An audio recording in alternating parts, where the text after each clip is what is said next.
The Intellectual Gentlemen's Club.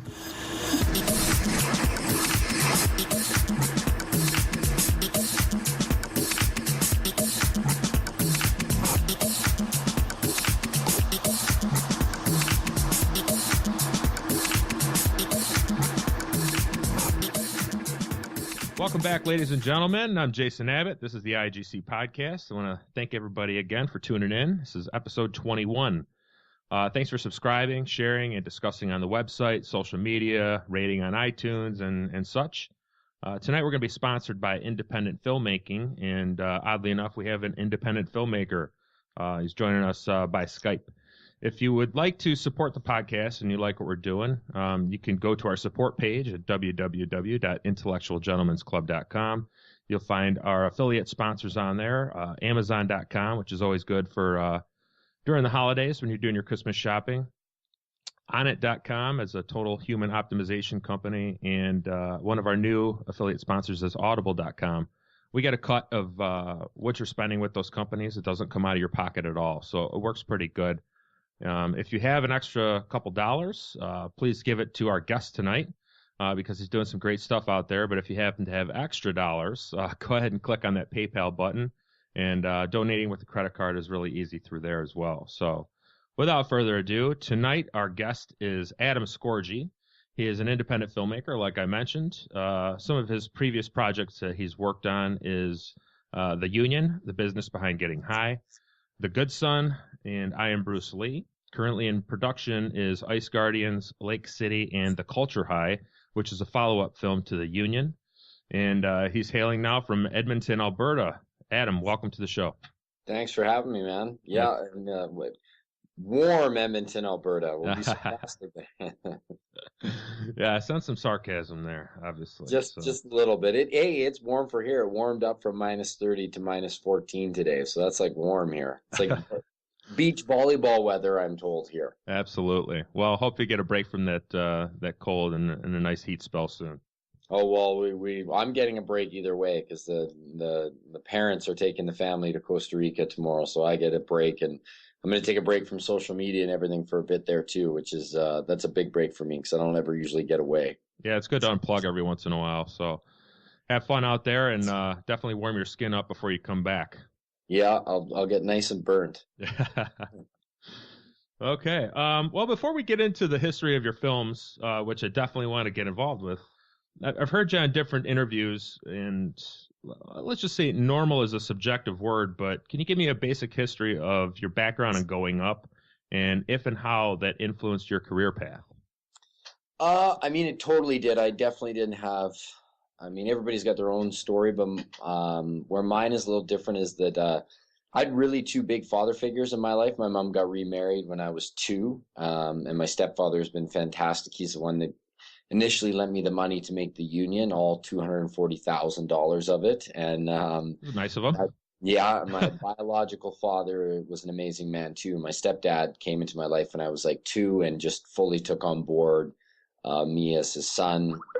So it's pretty unique for me. And then my biological father, and I break this down for your audience because you might hear me mention when my father passed. My biological father passed in 2003.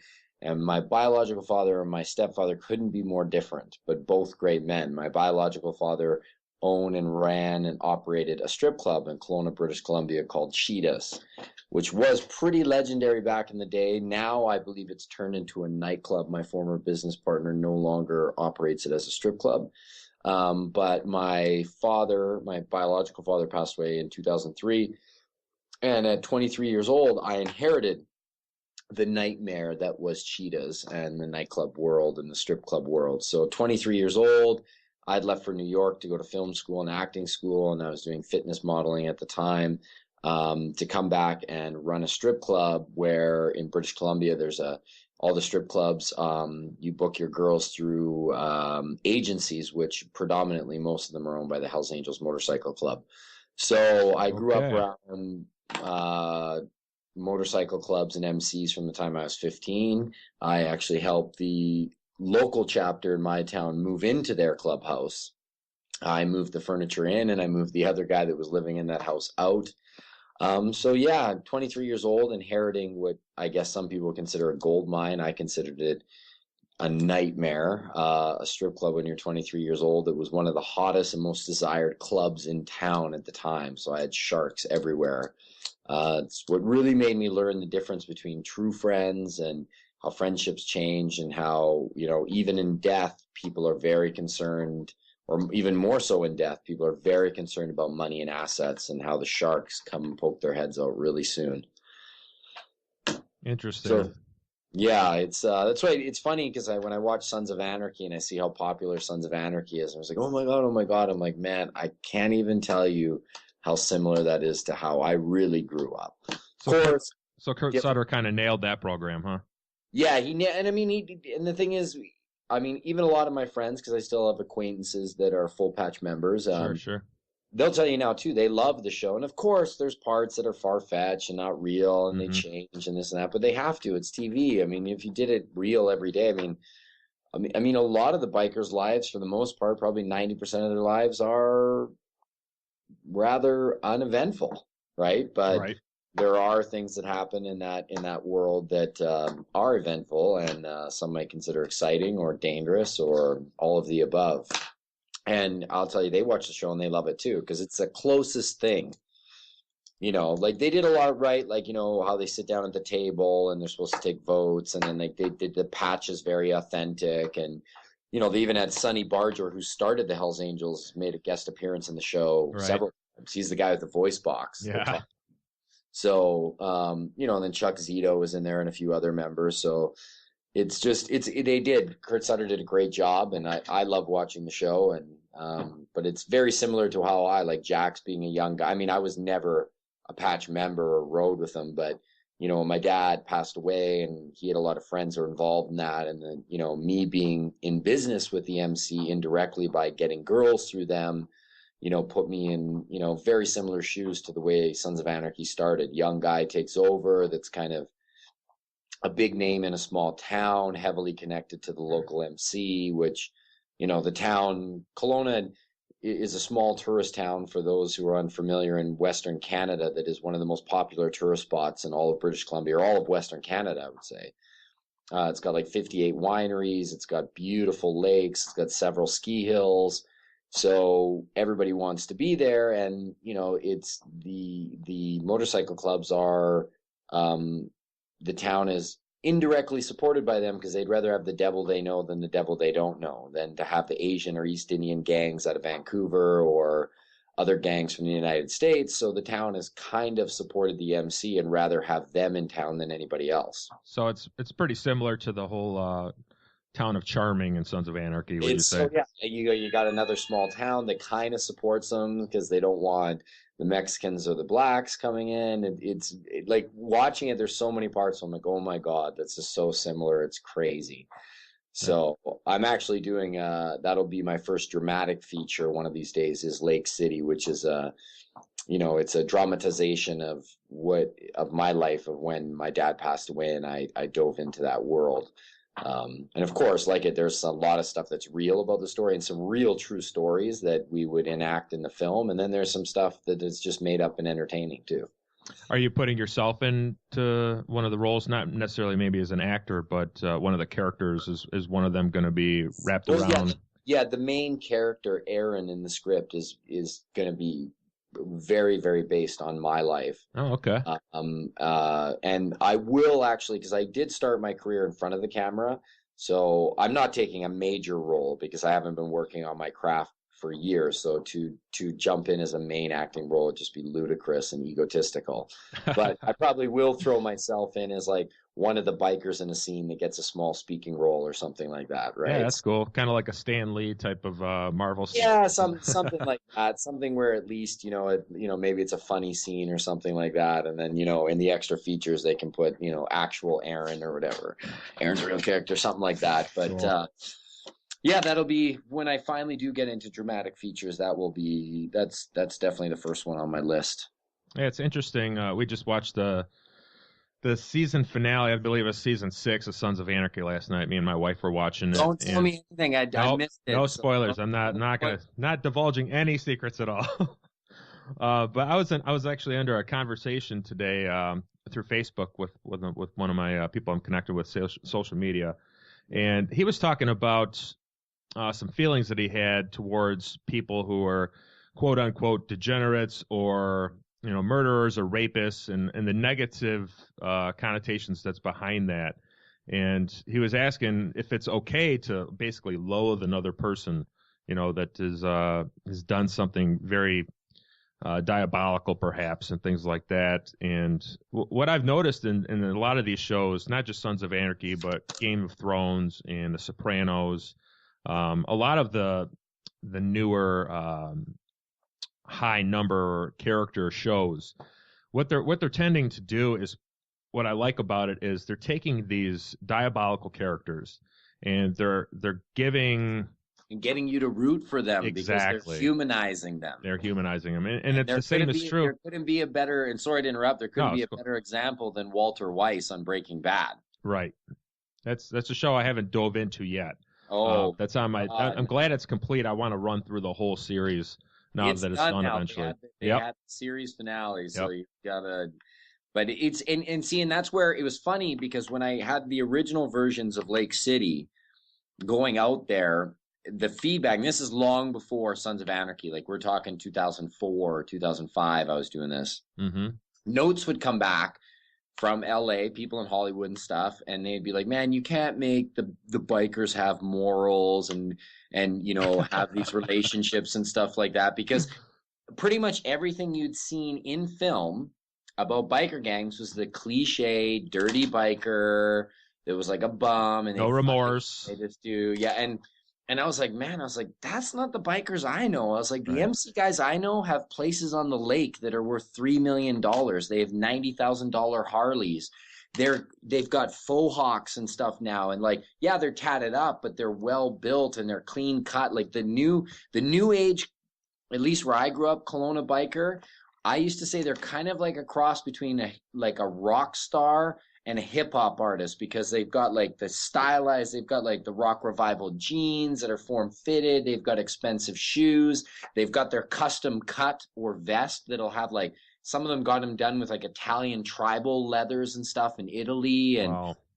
And they'll have their golden death head on their vest.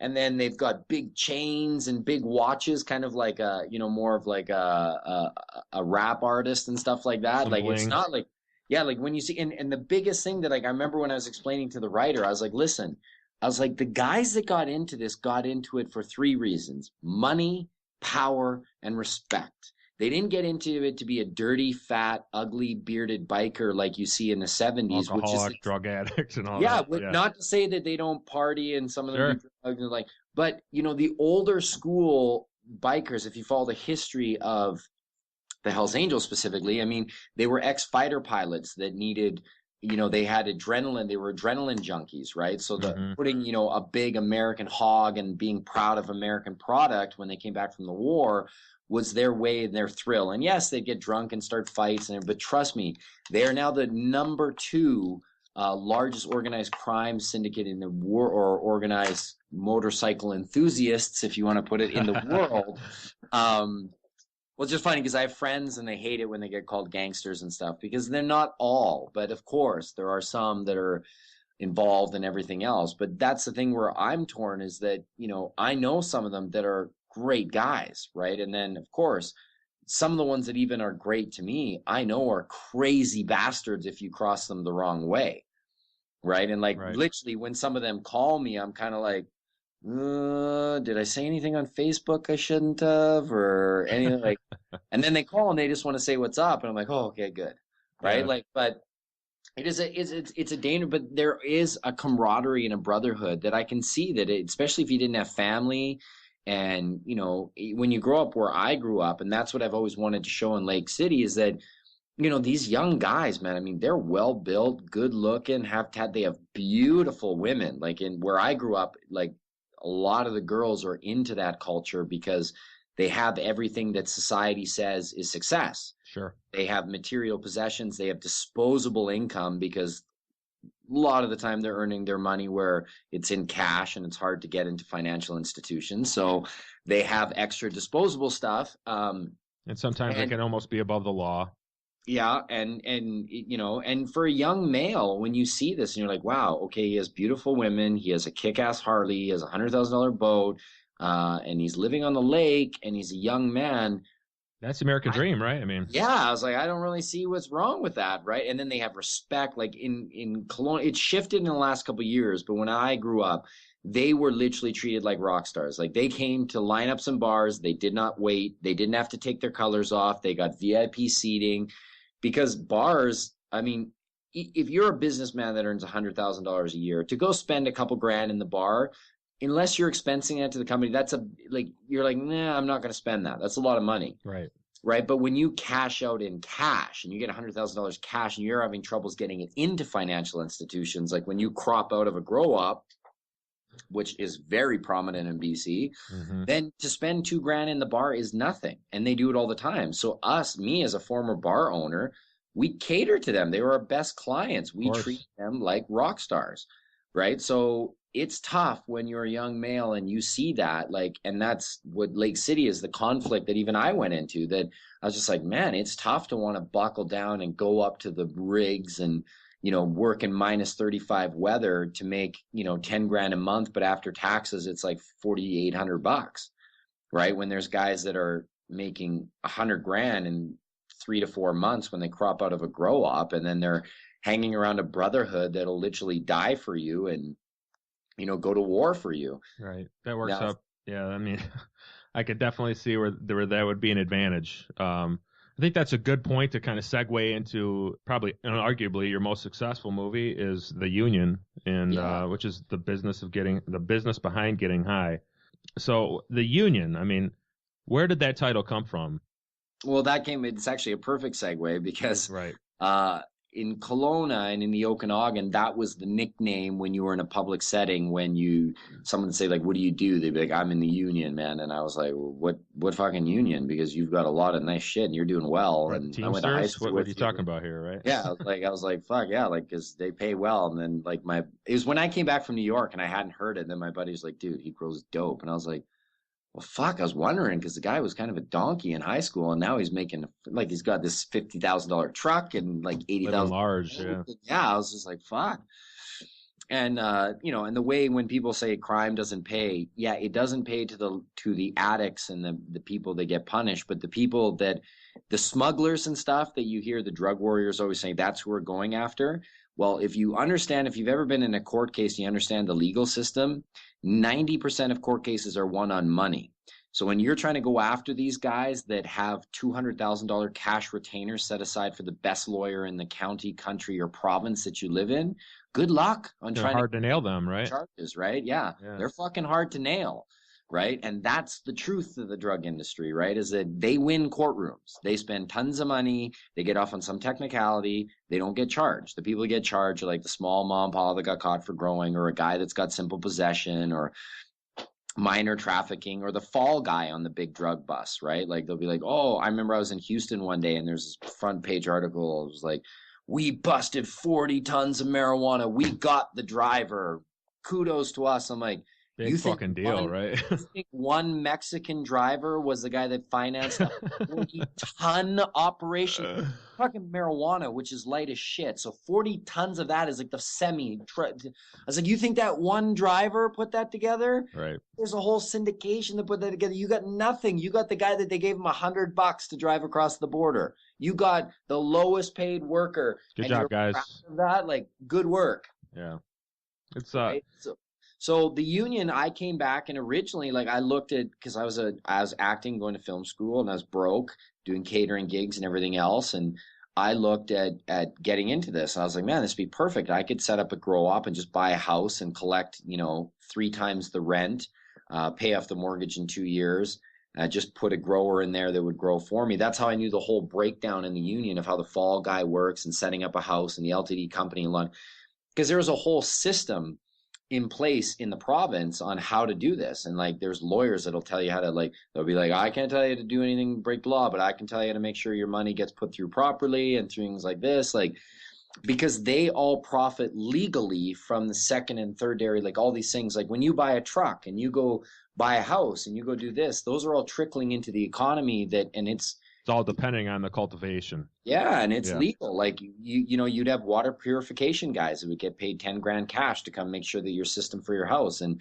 there's nothing wrong with them accepting cash, and they'd go pay their taxes on, well, some would. Well, let's be honest, none of them would pay the taxes on it, but they're running through a legit business, right? But Right. but then, my dad had just passed away, my biological father. So I'd never broken the law in that way before.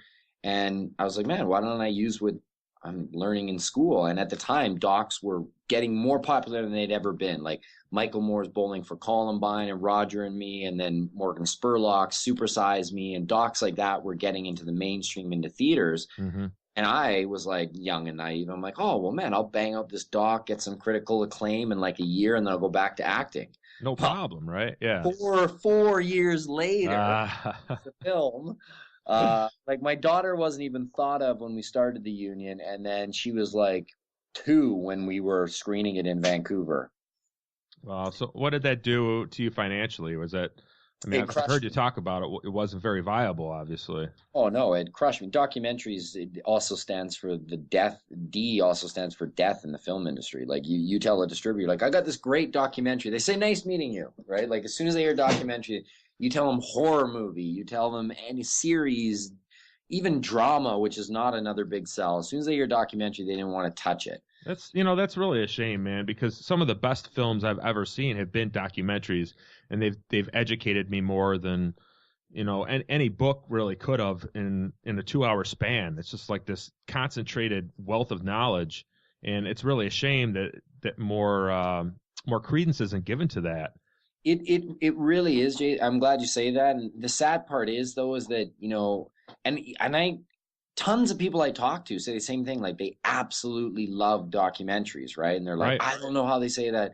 But in order to get Hollywood's respect, you have to vote with your dollars, right? Sure. That's the Yep. only way you get their attention. And just the numbers aren't there unless you're Morgan Spurlock or Michael Moore or the bigwigs, right? Like even Alex Gibney, right? Even Alex Gibney is a great documentary filmmaker, and he makes a lot of great docs. Like his stuff aren't, smashing blockbuster, but not all doom and gloom. The good thing is now is with the internet and the connectivity of podcasts like yourself and other things like that. I mean, there's a new market opening up, and that's kind of how the Culture High got funded, and even how the union got noticed. I mean, the union came out.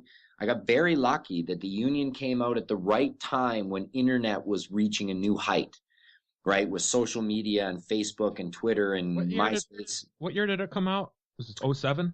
Yes. Okay. We came out in 2007. So I'd started on Facebook in like the end of 2006 or beginning of 2007, or like right after it had come out of college. Like there's still, most people didn't know what Facebook was. It was like tail end of MySpace kind of thing. Yeah, like right as I actually had it, we had a union MySpace, and then like at first someone was like, yo, you should try Facebook. I'm like, I already got a MySpace. I don't need a Facebook. And they're like, no, it's different. You'll see, it's catchier. And then sure enough, it was way catchier. Right. And then I've gone through the migration. But to me, it just clicked. And it's funny because now in the film industry, I'm considered a social media expert. I see this put all the time, and I'm like, dude, I never took any courses. I don't know shit about computers. School of Hard Knocks, man. But that's all it was. Is right. I looked at Facebook and I was like, I can connect with thousands of people, because you used to be able to message all your friends at one time. You used to say group message all friends, and you could send them. So like when the trailer for the union and stuff, I just message everybody. I went and friend requested 3,000 people in like the first 2 days, because they never used to have a limit on how many people you could friend request to start. Right. So I literally just go to like, my wife's list, and I just go friend request. I go to like just anyone that I kind of knew, or even if I didn't know. And then I'd start I'd be like, oh, well, I'm just going to search pot communities and stuff like that, because obviously that's a target. Yeah. Watch this movie. So, and then the union grew into this thing. It went super viral, and that's the only way it got noticed. It's been watched millions of times online. If I could just get a fraction of those people that bought the DVD when it was its original price, I could have paid my dad off a long time ago. But, instead of dwelling or bitching, complaining about that, it's also how the union became what it is. And right? It's become kind of the go-to marijuana doc, and it's what led us. It all comes, and I'm not trying to get too deep or too hippie here, but it all comes when you think about karma, and I don't care if people agree with it or not, I fully do. Because I mean, that all came back with the culture high when we're doing the follow up, and we went to Kickstarter and we raised 240 grand in 42 days. Yeah. It showed that audience that we put the years in, that we put it up on YouTube for free ourselves because we were tired of people putting up shitty ripped versions that look like crap. So we're like, if you're going to put it up there, please just at least use the HD version or the highest version so that, like, you know, the 2-hour lighting and cinematography we put a lot of work into looks good. Right. So, right. Whoa, I can't believe you're writing. You want your art to look like your art. I mean, yeah, you don't want a copy of a copy of a copy of a copy. Yeah, I didn't want the sound to look shitty and everything else. So we did that. And then people were just like, oh, you know, we received hundreds of emails from people saying like, oh man, I would have never heard about your film if it wasn't on here. But then I bought it afterwards. So, you know, and then that community, we reached out to them and say, hey, like, we're thinking about doing another one, but there's a gap that we can't hit. And otherwise the film doesn't go forward. And the audience spoke loud and clear and said, fuck yeah, like, we have no problems giving you pre-buying a copy for $25 so that you can make a follow-up. That's great. And that still is the culture high of 240 grand. It's the highest grossing crowdfunded Canadian film and television project to date. And it's in the top 20 highest grossing Kickstarter projects in the film and video category as well. That's great, man. I just have to tell you, I talked about this in the last podcast. Oddly enough, we talked about the union, and I talked about how that's like my go-to movie about marijuana or legalization or the benefits or the effects or the propaganda machine that's behind the whole thing. I say, go watch The Union. It's already all been done. You know, you just take a look. Here's your facts. So, like a perfect example I mentioned in the last podcast. So sorry, listeners, if I've told this before, but my mother and I and my brother have argued about, you know, the marijuana issue for a long time, and she's actually come a long way over the years. And you know, I sent her a link to the video, and she's like, yeah, you know, I understand it now. You don't have to keep, you know, harping on it. So she doesn't like it too much when it's you know, you bring out a joint in a family gathering or something like that. Yeah. But she understands the benefits. She understands a little bit now the machine that's behind keeping it illegal. I mean, it's a Schedule I drug, which means there is no medicinal qualities. 2 states have legalized it. It's known medical value and high rate of addiction. It's ridiculous. Yeah, I mean, it's yet in that same cocaine is a Schedule II, right? Exactly. And has medicinal properties. Right. And then where it gets really tricky, and I'm giving spoilers for the culture high, is that in Schedule III there is a synthetic version of tetrahydrocannabinol, which is one of the main cannabinoids or ingredients in cannabis, called Marinol, which was financed and federally approved by the federal government, which is rare for pharmaceutical drugs. Most pharmaceutical drugs are financed by private companies. But when the American Medical Association was coming up with studies showing that there was medical benefits to cannabis and it shouldn't be a Schedule I, the federal government was like, well, we'll get Marinol to solve that problem. We'll give you a pill that will answer that so you don't need to keep barking up this tree. So they finance the drugs themselves. It was originally a Schedule II, but they found out the doctors weren't prescribing it enough because Schedule II, if you hand out too many prescriptions, doctors can get invested. They don't like to give out. So then they reduced it to a Schedule III, but it totally conflicts their whole argument of that it doesn't have any medical values when they took a component from that very substance that has no known medicinal values and synthesized it into a pill form in order to treat people medicinally. I mean, the hypocrisy is loud and clear. I mean, more and more people are really understanding that, and you know, more than half the population now wants to see it legalized, not just for medicinal use, but for recreational use. I mean, when's the last time you went to a bar and, you know, there's a fight that can break out at any time? That's just how alcohol works. It amplifies emotions like that. When's the last time you went to like a 420 convention or something and seen a riot? You know, it doesn't do that to people. I will tell you, as a former bar owner, so I have heavy experience. Yeah. Okay. Yeah. Perfect. Let's bring that up. Yeah. That there is nothing more damaging than alcohol. Yeah. That is the most destructive. And actually, the misuse of drug acts, a giant study in the UK, we just interviewed one of the lead scientists, came back. He was hired by the UK government to do a study on harms of drugs to an individual and to society. Is this David Nutt? Yes, Okay. Professor David Nutt. Okay. And the number one over everything was booze. Yeah, my father, that's what basically killed him, was alcoholism. Oh, booze is, I would tell you, as a nightclub owner, I've seen people get drunk and they want to fight Hell's Angels. When you get drunk and you Liquid talk courage, yeah. Liquid courage, but if you want to break down this, you want to talk about having cognitive function or mental breakdowns or like causing psychosis and all these other rumors that come. Look at the average set of people on a Friday and Saturday night in a nightclub.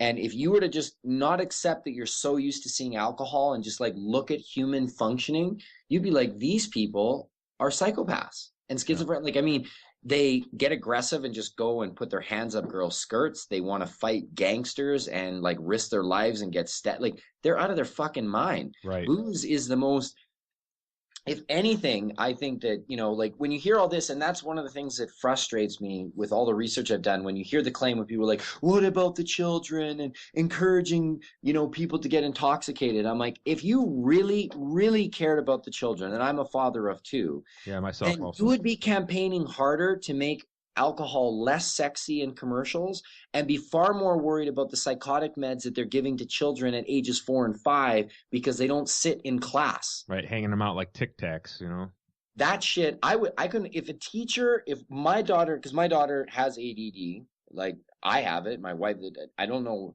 many people that don't fucking have it, because the test you have to take, I got tested when I was in college and I had to do a written test. It was just like 20 questions. And the questions were some of like, do you get bored when a subject is uninteresting to you?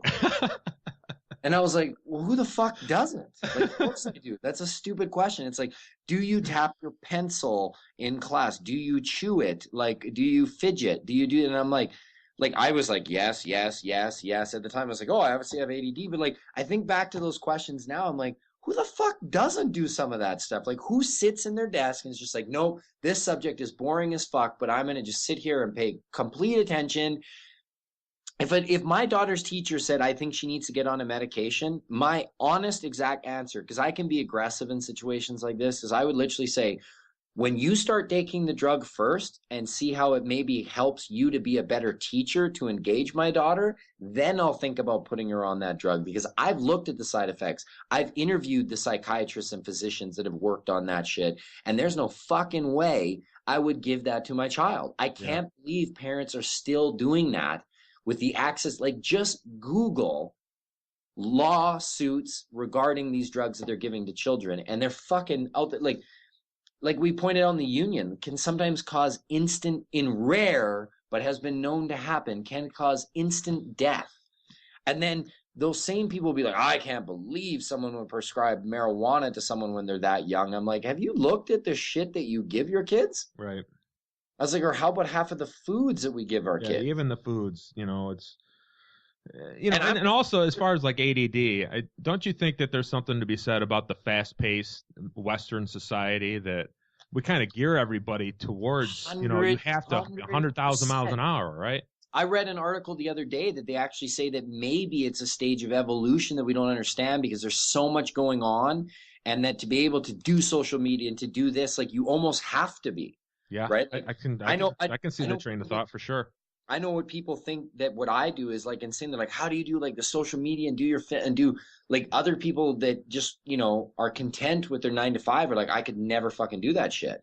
Right. And I'm like, same to you, man. I could never do what you do. Not that my way is right or your way is wrong, but that's how our minds work differently. Like, God bless those people. I mean, like, I see the people that come and do tiling work, and they work all day on their hands and knees, and guys like 40 years old, we just had our basement done. I'm like, fuck, God bless those people that like enjoy that and can do that, because I sure as hell can't do it. I need somebody, when I want to hire someone, I'm glad I'm paying someone that works hard and does that. But I can't do that stuff. Like, I've done hard labor and I'm younger, but like tile, like certain things like that, where it's like similar every day, just like going in, putting in 12 hours. And like me, I need it to be different and all over. I need those highs and lows and excitement. Like today we just had a huge interview come through today that like my manager is like, I can't believe they wrote us back and have agreed to interview. He's like, I thought for sure they would just ignore us or pass. Yeah, you have a lot.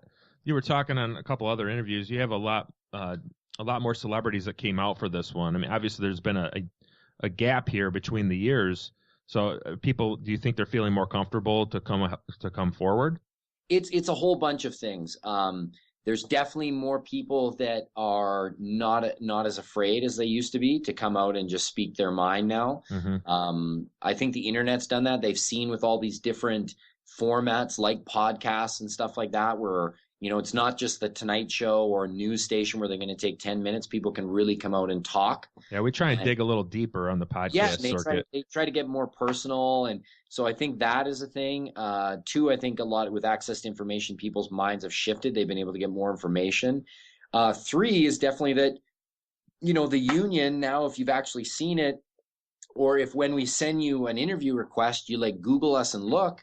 Like if you Google the Culture High or the union or my name, you'll get a lot of great credentials from Sure. interviews we've done, other films we worked on. So, if someone wants or they want to look up IMDb, like now we have credit. When we did the union, we were nobodies from Canada, like naive, being like, hey, we'll get all these people to want to talk about pot. And they were like, you fucking crazy. Like, people are like, pass, get out of here. But yeah, I mean, it's been, yeah, for the Culture, we've interviewed Richard Branson. I mean, Joe Rogan came back. Snoop Dogg did an interview with Khalifa, Be Real from Cypress Hill. We're talking with Kevin Smith's manager on a regular basis. We're just trying to find the date. And then today, I guess I can do a little leak for you. I can give you a treat. We haven't announced anywhere. Let's see this dish. Come on, bring it. But Oliver Stone confirmed. Wow, that's really cool, man. 16th. So, but like we confirmed with his managers, so as long as there's no changes in schedule, I mean that does happen with big names like them all the time. Of course. But as of right now, January 16th at 1 p.m., we have half an hour at his office, and he is going to sit down and interview for the film. That's great, man. From all the celebrities that you've interviewed, what collectively have you learned from them personally? Has there been certain lessons that you've gotten collectively from these people? Well, I'd have to assume you're a Joe Rogan podcast listener. Absolutely. Right. So, yeah. I mean, and he's a special cat. I mean, if you don't listen to his podcast, you won't know what we're talking about. It's not for everybody, but but here's just the thing, the thing that Joe Rogan is very often mistaken for is how intelligent he is. He is a super, super intelligent human being. Well, he really downplays it as well, too. Totally. And out of all the interviews so far, other than I'm really interested to see Oliver Stone, because Oliver Stone's dug deep into history, and a lot of his dramatic features have really been exposing the drug war and the cartels like Scarface and Savages recently. His motivation behind Savages was because he looked at how, here's two guys that could grow dope and are totally peaceful and are just doing it for money, but then the cartels want to bully them out of their business, right? Because that's the way an illegal market works, right? You don't sue and say you stole my idea or take it to court or try to challenge them. Like if it's underground, you're going to shoot and kill and just eliminate it. That's the way that industry works. So, and then he did Scarface before that, and he's done some so he is I'm like, couldn't be more excited. For me, I really am fascinated to sit down and pick his brain. And, it's not just a celebrity name. But Joe Rogan, I mean, he adds the element of he knows the cannabis situation way better than like 90% of people, not just celebrities. He's also got the comedic timing. Right. And unlike the first interview compared to this one, the first one, he was, he's still funny in this, but the first one, he was much more light about everything. In this one, like now that he's been so on top of the situation and looking at articles and talking about his podcast, he was literally getting angered by things. Like it was frustrating him that, we're still incarcerating, mothers and stuff like that when, the people that, like, we brought up the HBC example, right? Where you hear politicians saying, well, we're not really going after simple possession and users anymore. That's a fallacy by the legalization movement. We don't really do that. Look at the numbers, right? But we're going after the cartels. Really? Well, HSBC was caught red-handed and charged for smuggling billions of dollars of cartel money, billions through their banks. and they received a fine of $200,000. Now, if you want to talk about having literally blood on your hands, I don't know how you could have any more. That's directly connected to the cartel, directly. So that means we know the cartels are killing people, controlling this market, and they got a fine. Nobody was arrested. Not one name was done. Nothing. They got a fine of $250 million. When in the grand scheme of things, so basically you're saying, oh, you're allowed to smuggle billions and we give you a fine. But, then a mother is caught with her boyfriend selling drugs in her house. And because it was around her kid, she got 10 years for having a couple $100s worth of pot on her. That's insane. Right. So, like, if you really want to punish the people like you say you're going to, white-collar crimes that are smuggling, like, boom, there should have been some branch executives that were given years in prison. They should have been charged for murder. But, again, you're dealing with financial institutions that have mega lawyers, so it only really goes after the people that can't afford to defend themselves. Well, it's almost a prohibition industrial complex. I mean... Well, that's what we mentioned in the union, right? We talk about that. If we built up a marijuana prohibition complex, right? Mm-hmm. And now you've got so much money in different avenues that it's tough to get things to change, but you're starting to see change, and it's I'm fascinated to see what kind of doors the culture is going to break down with the people that are involved. And I mean, we've already seen the social media swell, and we've got, mega support online, and with all these podcasts and things now, like, I'm really interested to see. I believe that it probably will be one of the, it's in my heart that it'll be one of the biggest documentaries that come out in 2014. I'd really like to shake up Hollywood and everyone that, are kind of like, it's still a documentary. I don't see. I'd really like it to really go out there and people just be like, holy fuck, right? Mm-hmm. Like we had no idea who is this. These little guys out of Canada that made this doc that seems to just be everywhere. Every second person seems to be talking about it. Yeah, it's. I'm hoping that it hits the theaters and you guys get a big success on that, because it's definitely well deserved. I mean, it's a hot topic. It's something that is very important, and I myself, I'm quite passionate about it as well, because I see all the, as Joe would put it, fuckery behind everything. Yeah. So, question I had for you is, I've heard you talk about how you're not a user of cannabis, and do you think that keeps your professionalism up? Do you think that gives you a better name instead of putting you in like a quote stoner box? It definitely gets people, because whenever something comes up with marijuana, the way to discredit, if you're a politician and you see these debates, right, is they'll always go after someone and say, well, do you use the, oh, well, now I can, oh, you're bi, well, like, so like if that was ever thrown at me, if I was doing an interview or someone said, do you, no. And actually, if you want to go a drug test, let's go for a full drug test, but let's test for everything. I want to test to see if you're on any pain meds or if you're drinking, because you'll find my piss ain't got nothing in it, right? Like, I don't take pain meds. I drink maybe 4 or 5 times a year. I'm not a big drinker either. So let's go do that. Like, don't try to discredit, all these amazing intellectuals I've interviewed from all over the world and the information they provided me, and we've put it into a film in an entertaining way. Don't try to discredit that because what I do in my personal life, because if you challenge me that way, let's go. Let's go toe to toe, and let's go through the diet, and let's go through everything and see. But it's a silly distraction anyway, right? But it's a good one that if they come at you in that way, be like, well, actually, that's not. I have no, and now that marijuana, with all the changes going around the world, you're starting to see people saying, oh, the massive funding behind these political marijuana giants, and I'm just like, are you kidding me? Are you trying to, like, yeah, there's a few of them like George Soros and someone, but like, are you literally trying to say that those few guys compared to like big tobacco or alcohol companies or private prison, like, get the fuck?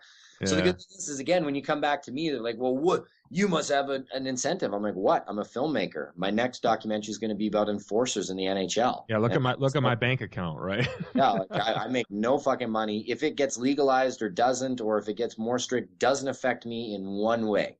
I have no. The only thing that affects me is if people go to get the movie, right? That's the one thing that affects me, and even that is like, again, I've had to give away so much to get it made and to make the best film I can. Like I'm a strong believer of, in order to get what you want, you have to give it away. And what I mean by that is, if you if you want, more love in your life, you have to show more affection and you will get it back, right? It's the same as if you want success, if you help others to succeed, it will come back. I know this sounds very hippie and out there, but I've seen it already where there's people that, I've just, me and them have had a mutual relation where we've both been good to each other, and now their careers have gone and they've helped me, and it's been interesting. Like there's a few radio hosts that, like when the union was first climbing, they were their first VJ or jobs, and now they always have me on their radio shows when my films are coming out because I took the time to interview for them when they were small, and we've always kept and we built friendships and stuff, right? So it it sounds like you like to operate from abundance rather than scarcity. I mean, I'd rather own 5% of an amazing film than own 95% of an okay film. I gotcha. I'd always rather make it better, make my work better, because I believe in the long run it will be most lucrative to my career. And I don't mean lucrative in a financial situation, but just a big part of it is that old cliche saying where, it's about the journey, not the destination. So, I mean, did I ever think that, Richard Branson would give me 45 minutes of his time to sit down, or Snoop Dogg or Joe Rogan come back in a second film, or Oliver Stone to be honest and open on camera with me for 45 minutes? No, I can honestly say I had no idea that that's where my life was going to take me. And I can only imagine that once we do right by them and we do a professional interview and we make another great film, that'll just open more doors, right? So you can't be looking for that quick satisfaction or that quick buck or that, that's where I see in this industry is the people that are trying to climb too fast. I meet other filmmakers like, oh, I did this short, now I want to do a $10 million movie. I'm like, man, why you want to do 10 million bucks? Like, why not trying to do it for half? And well, no, I want to get, like, dude, just enjoy, like, just be happy you're working. Like the production company I'm with now, I finally got on a salary where I have a steady income for my wife and children. And like, I don't care. Like the first thing, they've actually got mad at me because when we're going over budgets for my film and they're like, oh, we just don't have enough. Like the market won't bear it. We need to find another investor or pre-sell another market. And then I'm always like, just cut my producer fee. I don't need it. Like, just let's make it. And they're like, Adam, stop fucking doing that. This is your idea. I'm like, I just want to get it made. I just want to be rolling camera, sitting down and interviewing the amazing people that are on our interview list. That's all I want. That's awesome, dude. My flight's paid for and I can get there and it's not, taking money to where I literally can't support my family. I don't fucking like, I have a base with this company I'm with now. So I don't care what my films, if they make money, great. Of course, I'm not going to turn it down. And this is a note I say, and it was actually told to me by Todd McCormick, who's in the union. And I'm sorry if I'm getting off subject. I get passionate and I go for it, man. My ADD kicking in here. But I mean, he said to me one time, because I was on the phone with him and we have some very emotional discussions. We become very good friends. And he's the one that originally got Joe on the project for the union. And he said, and I was like, oh, Todd, for me, it's not about the money. I don't care. I don't need to. And Todd's like, Adam, you got to stop doing that. And I was like, no, I know. And he's like, no, listen. And here's why. He's like, because people like you, filmmakers and stuff that put it right back into the work, those are the people you should support, because you're the kind of guy, it's not going to go to a Ferrari. You're going to put it into your next film, which is going to inspire other people to be filmmakers or educate them on the subject matter that you're covering. He's like, you're the exact person that people should want to go support and pay. I agree. And I never thought about it that way. And I was like, man, he's like, if anything, he's like, that's where he's like, you need the money more than 90% of people need the money. Because it's not just about hitting your 401k or having a retirement package or any of that shit. You put it right back into other influential, inspiring work. So I'm not trying to toot my own horn or sound like that's but it was cool to hear that from a friend say that to me. I was just like, wow, I never thought about it like that. But that's where, if I can, I encourage your audience where it's like, when the culture, and this is what I still tell the people, I was like, listen, for the first 6 months that it comes out, we will actively be taking it off of illegal download sites. We're required to by our distributors because they put in a lot of money into this film. Sure. I think that's smart. Right. We have, like, it is, if we put it up ourselves, we'll literally be sued, right? It's not like the first one where it was all privately financed by my dad. We don't have that luxury this time, right? There's certain deadlines where, iTunes will come out for a while, then it'll do its TV premiere, and then it'll be DVD and structured releases so that each one will get a big hammering when it first releases. And that different venue. But if you do still download, I'm not saying it's going to be impossible, like it'll be on Pirate Bay or whatever else, and you like it, then support it and buy it. Like it does really help with indie guys like us. Like for Thor and stuff like this, and I'm not ever encouraging people to steal or download, but Thor or comic book movies, they will survive. Yeah. If you download it. In fact, they will still be a license to print money, and they will make ridiculous amounts, and everybody involved will make a shitload of money. Mm-hmm. But, you know, indie musicians, indie filmmakers, indie artists, any of those, like, buy their paintings, do this, you know, when you can. Like, and the thing we still say is, like, if you can't afford it, then tell somebody else to buy it. I don't care if you downloaded it and you loved it, but you can't afford it. I get it, man. It's a tough economy. Things are changing. Everyone's trying to fit into this, you know, millennials are trying to figure things out from what's left from the baby boomers and everything else. I'm not picking sides, but if you can afford it, then please buy it. If you can't, then tell somebody else that maybe can afford it to buy it. Recommend it. Your word of mouth and sending it out there is very valuable too. Yeah. So it sounds like to me that money is not really so much of a measure of success to you. What would you say is your measure of success? If you could pinpoint one thing. Money is definitely not to me. I could care less about what's my bank. I only finally recently got it to where my credit card actually had like room on it. It had been maxed for so long. My credit rating is just shit from the union and from my dad. Like literally, when I walk by in the airport and those people are trying to sell your credit card and they're like, here, get this. I'm like, your shit will shut me down instantly. And it'll say, don't ever even look at this guy again. Yep, yeah. I remember that feeling. For me, success is truly like it, as far as my career. I mean, there's personal with my family and everything. I want to be a great dad and I want to do those things. But as far as my career, or your professional career, for my professional career is I want to see my work inspire others. And you said you've heard me before, and you might have heard me say this on, but when I was in the theater with the union, it was a sold out screen, and I saw for the first time in Vancouver a sold out theater, right? There's 450 seats. When we pulled up to the theater, we're like, whoa, somebody's movie's really busy. And because all the theaters were shown at this one theater on Granville Street for the Vancouver Film Festival. And then we saw the sign as we got closer down. It wasn't the big billboard sign. It was just like a chalk sign on the street that said, rush ticket lineup for the union. And I was like, whoa, those people are lined up for my movie? That's awesome, huh? It's got to be a great feeling. Oh, and then we go in and there is 2 empty seats, and it's because they're broken. Right? Sitting there, they're the only ones. It's packed, and like me and the director, like, holy fuck. And then the lights go off, and then you're seeing people laugh when Joe Rogan comes on and get all teary-eyed when they see Greg Cooper with multiple sclerosis, and like you can hear them like gritting their teeth in frustration or shock when they're hearing some of these stats and some of the things that are going on around them. They're on that emotional roller coaster. And it was then that I realized, I was like, I'm fucked. I'm never going to be able to do anything else, because seeing my work impact people and having an effect, however little or big, but inspiring people or them enjoying it or them having an emotional response, I knew that's what I wanted to do for the rest of my life. So everyone keeps saying, like, get out of documentaries. There's no money in documentaries. Get out of documentaries. Like, because they don't.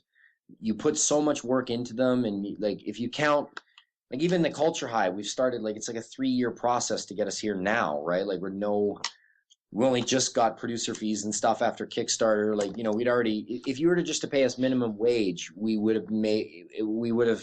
our cost would have been just $100,000 personally. And what we're getting paid is a fraction of that. It's like 20 grand. Right. So there's no money in that. Everybody tells me to get out of it. But me, I love docs because I see them affect an audience. Like with The Good Son and some of my other films, I see the impact. I see people crying and getting affected from The Good Son in these movies where I'm just like, man, I don't know if I could just I've worked on a couple reality shows and I fucking hate it just because I needed some of the dough at the time. Like, yeah. I didn't really want my name on it. Not a big fan of those, right? Yeah, I fucking hate them when people are like, oh, Adam, we'll give you. I'm like, just give me a special thanks. Like, I really don't fucking care. That's where my passion is, man, is like with my films, I've always tried to inspire the world in a positive way. And that inspiration can come. It doesn't have to even be the subject matter of the film. It can just be that you've seen that I'm the grinder. I'm the guy that my teachers literally said two people that I know, they said Adam will either be in a motorcycle club or in prison by the time he's 23. He has no future ahead of him. Looking at the way that because I didn't fit into the school model. I had ADD, I was a troublemaker, I didn't pay attention. Other than teachers that actually took the time to teach me about subjects I was interested in, no problem. I could All pay the joke's on them now, dude. Well, and it's not even about that, but that's what was seen for me. So I'm the grinder. I'm the guy that, like, I'm not the most classically trained. I'm definitely not the smartest, but I I don't fucking give up, right? You're like Rocky, dude. You got the heart, man. I'm Right? a pit bull on a bone. Like, if I see something, and so far so good. I mean, the docs I've been involved in, and I'll give, not all of them been my brainchild. Some I had more. The Union was mine, me and the director Brett Harvey's brainchild, and Steven, the main guy, one of our other main producers. The Culture High is ours. The Good Son, I had a lot of influence in, but I definitely didn't create that one. It was based on a book, and director Jesse James Miller is a good friend of mine. But I mean, if you talk to him and Ray about my involvement, they'll both come and say Adam was a huge component. So, and all of those docs, and then I am Bruce Lee, which was the line producer and production manager on, and I negotiated some of the interviews.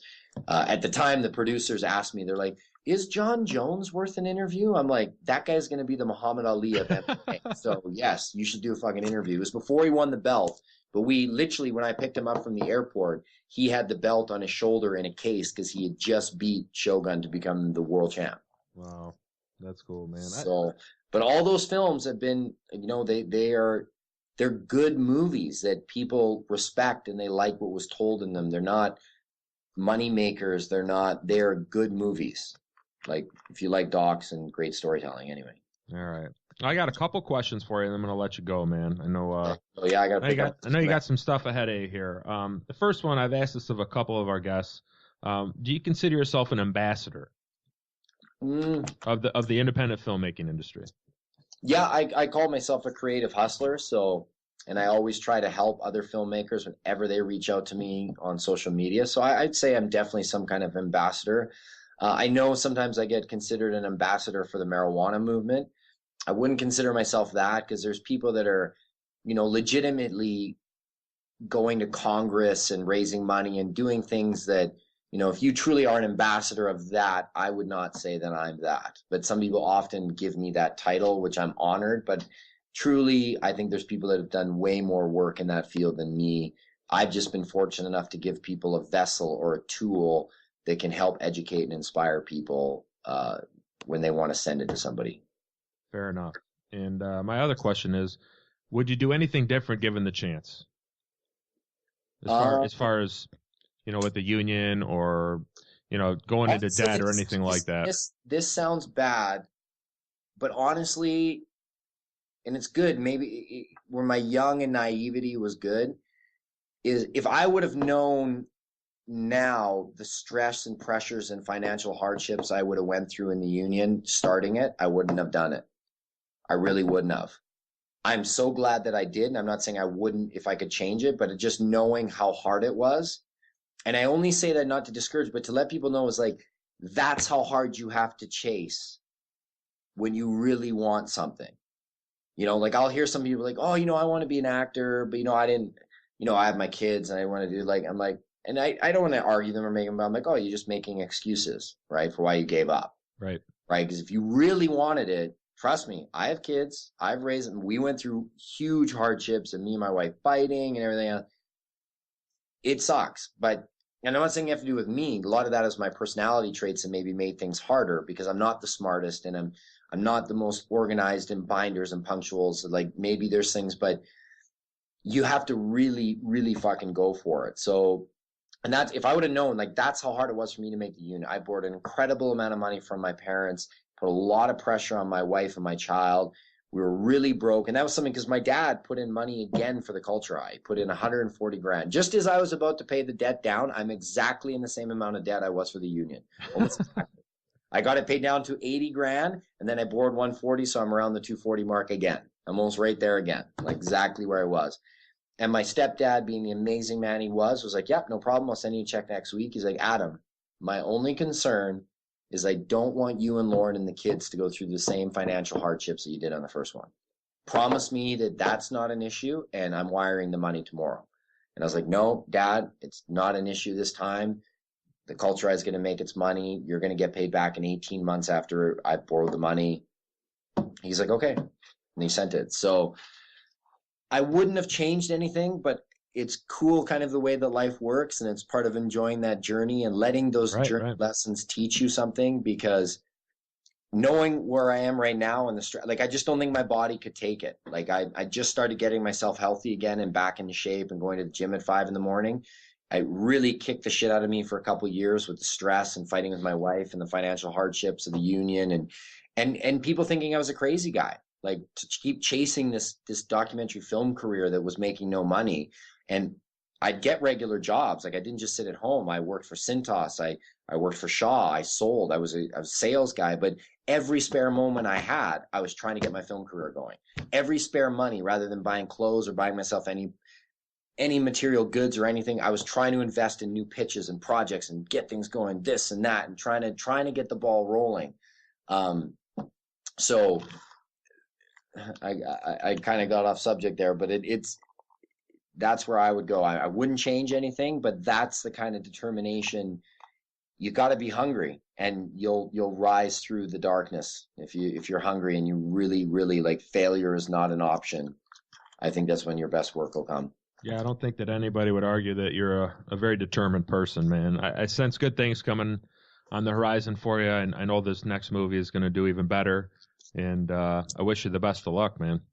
Well, thank you so much, man, and I really appreciate you having me on the show, man. It's I've said before in other interviews, it's people like you that take the time to want to interview me and support my work, whether it's a like on Facebook or buying the DVD when it comes out.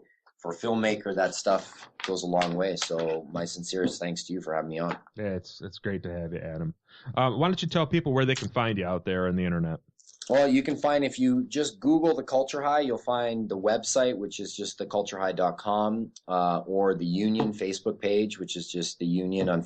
Just search the Union, the business behind getting high, you'll find it. Or there's the Culture High Facebook page. Or I'm personally on Twitter, just Adam Score, like a goal with a big G. So that's how my name's pronounced, Scorgie, not Scorgie or Scorgie, as people say, Scorgie. Yeah, you can find me there or on Facebook if you search my name. I'm available on all media sources there. Did I see on your website that you have a podcast now? You just started a podcast? I'm trying. I did 2 episodes. All right. My New Year's resolution that I'm not making any more excuses, because it's something I really want to do. My New Year's thing, I'm making it happen. No more excuses. All right, good deal, man. Get on social media. Get out there and connect with Adam, and make sure you get your hands on The Culture High when it comes out. Don't fucking download it. Buy the film. Go see it at the movie theater. Tell your friends about it. It's or if you do download it, encourage somebody else to buy it if you can't afford it. All right, fair enough. Thanks, guys. Thanks for having me, Jason. Appreciate it, bud. You got it. Thanks, Adam. Okay, our music is brought to you by Secrets. You can find his free tracks on SoundCloud. If you would like to discuss with us, you can visit us on our website, www.intellectualgentlemansclub.com. You can find all the podcasts on there, all our IGC crew, everybody who's been on the podcast. I post a blog every once in a while. There are links to iTunes, links to Stitcher, Facebook, Twitter. All that stuff is on there. The website is the main hub. You can also visit the support page. Use our Amazon link, use our Onnit link, use our Audible link. And like I said, if you have a little couple extra dollars there, click on the PayPal button, donate what you can. Until next time, guys, thanks for joining again. Hang loose out there, everyone.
Seriously? You're still listening? Well, why don't you download all the podcasts? www.intellectualgentlemansclub.com. iTunes, Stitcher, the whole works. Go get the rest of them. Later.